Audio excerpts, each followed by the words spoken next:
दिन दादी अपनी पुरानी अलमारी में कुछ ढूंढ रही थी, तभी उनके हाथ लगा एक बोतल।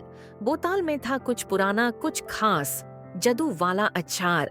कबूतर ने हैरानी से पूछा, दादी, ये किस जमाने का अचार है? दादी ने आंख मार के कहा, ये वो अचार है जो खा लो तो कुछ भी मुमकिन है। कबूतर हंस के बोला, हो तो मैं बन जाऊंगा सुपर कबूतर।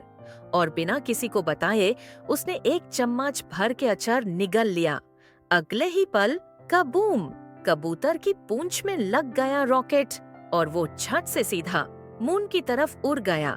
दादी चीख उठी, अरे ओ कबूतर, वापस आओ, वो अचार सिर्फ जमीन वालों के लिए है। पर बात यहीं खत्म नहीं हुई। दादी ने भी एक चम्मच भर के अचार खाया और उनकी चाटनी बन गई जेट पैक। अब दादी और कबूतर मून पर मिल गए और शुरू हो गया चीज पिज्जा का पार्टी। लेकिन फिर आए मून के एलियंस और बोले, लाइक करो वरना दादी का अचार हम रख लेंगे।